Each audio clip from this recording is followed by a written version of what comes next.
नमस्कार दोस्तों, स्वागत है आपके अपने YouTube channel target with Krishna पर। आज हम बहुत ही संवेदनशील और विवादास्पद मुद्दे पर चर्चा करेंगे, जिसका संबंध सीधे तौर पर हमारे देश की प्रशासनिक व्यवस्था से। ये मुद्दा है सिविल सेवाओं में पारसा प्रवेश मतलब लिटरल एंट्री का। क्या पारसा प्रवेश को बढ़ावा दिया जाना चाहिए? क्या ये कदम सिविल सेवाओं की दक्षता में सुधार करेगा या फिर हमारी पारंपरिक चयन प्रक्रिया को कमजोर कर देगा? आइए इस जटिल मुद्दे की गहराई से समीक्षा करें। सबसे पहले यह समझना होगा कि पारसा प्रवेश लिटरल एंट्री की आवश्यकता क्यों महसूस की जा रही है। जैसे कि अशोक वर्धन सेठी जी ने बातचीत में कहा कि हमें विशेषज्ञता की आवश्यकता है। जब कोई विशेष क्षेत्र जैसे आपदा प्रबंधन, पर्यावरण संरक्षण और तकनीकी प्रबंधन की बात आती है, तो विशेषज्ञों की नियुक्ति एक आवश्यक कदम लगता है। सेठी जी का मानना है कि इस प्रकार की सेवाओं के लिए केवल प्रशासनिक अनुभव पर्याप्त नहीं होता, बल्कि विशेषज्ञता की भी जरूरत होती है। ये वही विशेषज्ञ होते हैं जो नीति निर्माण में नई सोच और ताजगी ला सकते हैं। लेकिन सवाल यह है कि क्या विशेषज्ञ वाकई में उस स्तर पर काम कर पाएंगे जो हमारे पारंपरिक सिविल सेवा अधिकारियों से अपेक्षा की जाती है? दोस्तों, सबसे पहले बात आती है कि इसके बाद जो लाभ और जो चुनौतियां आएंगी वो क्या रहेंगी।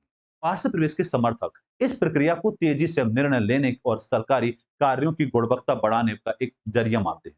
यदि आपदा प्रबंधन, तकनीकी नवाचार या आर्थिक सुधार जैसे क्षेत्रों में सीधे नियुक्त किया जा सकता है, तो उनका अनुभव सरकार के कार्यों में भी तेजी ला सकता है। लेकिन सवाल यह उठता है कि क्या इस प्रकार की नियुक्तियां केवल उच्च पदों पर सीमित नहीं रहनी चाहिए? क्या ये विशेषज्ञ सिविल सेवाओं के सामान्य कामकाज में अपना योगदान दे सकते हैं, और क्या केवल इंटरव्यू के आधार पर इनकी योग्यता का मूल्यांकन करना सही होगा? जैसे कि हर्ष श्रीवास्तव जी ने कहा कि पार्श्व प्रवेश एक बड़ा विवादास्पद मुद्दा है। ये केवल उच्च पदों के लिए आरक्षित क्यों है? सबसे पहले बात आती है कि पार्श्व प्रवेश का सामाजिक न्याय और इसके आरक्षण पर क्या प्रभाव पड़ेगा। पार्श्व प्रवेश एक विवादास्पद पहलू है और सामाजिक न्याय और आरक्षण पर इसका प्रभाव दिखाई देगा।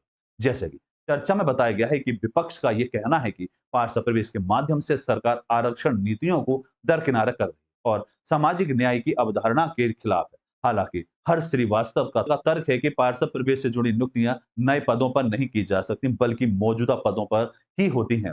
ऐसे में ये कहा जा सकता है कि ये प्रक्रिया सामाजिक संतुलन को बिगाड़ सकती है। इसके अलावा ये भी देखा गया है कि सरकार ने इस प्रकार के नए पदों के लिए आरक्षण पालन करने का वादा किया है, लेकिन इसे लागू करना अभी एक बड़ी चुनौती है।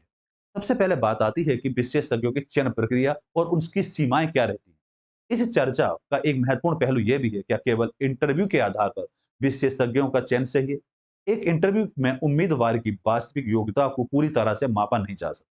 जैसे कि एबीएस ने कहा कि एक इंटरव्यू में केवल एक उम्मीदवार की प्रस्तुति कौशल का परीक्षण किया जा सकता है, लेकिन उसकी विशेषज्ञता और कार्य क्षमता को नहीं। इंटरव्यू के दौरान होने वाली गलतफहमियों और पूर्वाग्रहों का भी असर हो सकता है। उदाहरण के लिए जैसे कि पूजा खेड़कर के मामले में देखा गया, वे इंटरव्यू में उत्कृष्ट प्रदर्शन करने के बावजूद चयन नहीं हो पाई, क्योंकि उनके नाम और पहचान को लेकर भ्रम पैदा हो गया था। इसलिए केवल इंटरव्यू के आधार पर चयन प्रक्रिया पर सवाल खड़े होते हैं। उदाहरण के तौर पर हम पाकिस्तान को ले सकते हैं कि 1972 में जुल्फिकार अली भट्टो ने अपने शासनकाल में भी पारसी प्रवेश की नीति को अपनाया था, लेकिन जैसे ही विशेषज्ञों को सिविल सेवाओं में सीधे उच्च पदों पर नियुक्त किया गया, समस्याएं उत्पन्न होने लगी। उन विशेषज्ञों को प्रशासनिक कामकाज का अनुभव नहीं था और ना ही उन्हें जनता के साथ काम करने का तरीका पता था। नतीजा ये हुआ कि ये योजना असफल हो गई और ये साबित होता है कि केवल विशेषज्ञता ही सिविल सेवाओं में सफलता नहीं हो सकता। दोस्तों, बात आती है कि ये मॉडल क्या भारत में सफल होगा?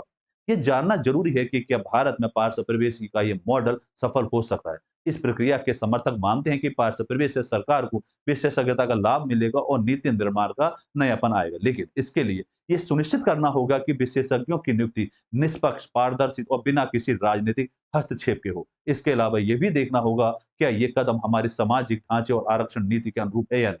सबसे पहले बात आती है, मैं अंत में ये कह सकता हूँ कि पार्श्व प्रवेश एक अच्छा विचार हो सकता है, लेकिन इसे लागू करने में बहुत सावधानी बरतनी होनी चाहिए। हमें यह सुनिश्चित करना होगा कि ये कदम सिविल सेवाओं की गुणवत्ता और पारदर्शिता को बनाए रखते हुए विशेषज्ञों का लाभ उठा सके, और इसके अलावा इस प्रक्रिया में आरक्षण और सामाजिक न्याय के प्रावधानों को पूरी तरह से ध्यान रखना चाहिए। सरकार को यह सुनिश्चित करना होगा कि पार्श्व प्रवेश का निर्णय केवल कुछ चुनिंदा पदों तक सीमित न रह जाए, बल्कि इसे पूरे सिस्टम में बेहतर समावेश के साथ लागू किया जाए।